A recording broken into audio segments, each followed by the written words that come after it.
బంగారం ధరలు మరోసారి దూసుకుపోయాయి.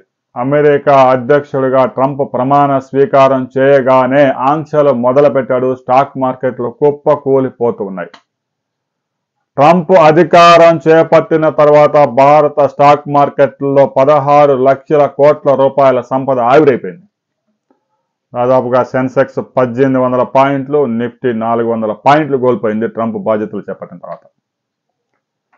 స్టాక్ మార్కెట్లలో ఇన్వెస్ట్మెంట్లు అంత సేఫ్టీ కాదు, బంగారంలోనే ఎక్కువ ఆదాయం వచ్చే అవకాశం ఉండడంతో స్టాక్ మార్కెట్లో దాదాపుగా ఒక నెలలోనే 60,000 కోట్ల విలువైన విదేశీ పెట్టుబడులు తరలిపోయాయి. బంగారం ధర తాజాగా 83,000 రూపాయలు దాటిపోయింది. అంతర్జాతీయ మార్కెట్లో ఔన్స్ ప్యూర్ గోల్డ్ 2,770 అమెరికా డాలర్లకు చేరింది. అది $3,000 దాటొచ్చు డిసెంబర్ నాటికని అంచనాలు కూడా ఉన్నాయి. బంగారం ధర 2025లో 80,000 నుంచి 90,000 మధ్య ట్రేడ్ అయ్యే అవకాశాలు స్పష్టంగా ఉన్నాయి. 90,000 మార్కుని కూడా దాటే అవకాశాలు అయితే కనిపిస్తూ ఉన్నాయని బులియన్ వర్గాలు స్పష్టంగా చెప్తున్నాయి. గడిచిన 20 సంవత్సరాలు 30 సంవత్సరాల ట్రెండ్ మనం పరిశీలించినట్లయితే బంగారం ధరలు ప్రతి సంవత్సరం 12 నుంచి 13% పెరుగుతూనే ఉన్నాయి. స్టాక్ మార్కెట్లో లాభం రావచ్చు, నష్టం రావచ్చు, కానీ బంగారం మీద పెట్టుబడులు సేఫ్ అనేది ప్రతి ఒక్కరూ గమనిస్తూనే ఉన్నారు.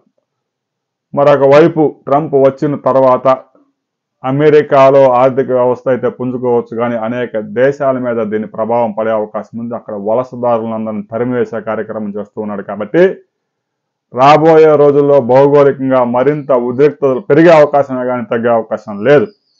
దీంతో పెట్టుబడిదారులంతా స్టాక్ మార్కెట్ల నుంచి బయటకు వచ్చి బంగారంలో పెట్టుబడులు పెడుతున్నారు. కేంద్ర బ్యాంకులు కూడా పెద్ద ఎత్తున బంగారాన్ని కొనుగోలు చేస్తున్నాయి.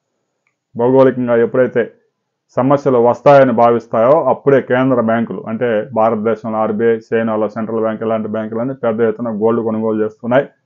బంగారం ధరలు అయితే తగ్గితే 100-200 తగ్గొచ్చు, కానీ పెద్ద ఎత్తున తగ్గే అవకాశాలు లేవని బులియన్ విశ్లేషకులు చెప్తున్నారు. రాబోయే రోజుల్లో బంగారం ధర ఎటు పయనం చేయబోతా ఉందనే వివరాలు మరో వీడియోలో తెలుసుకుందాం.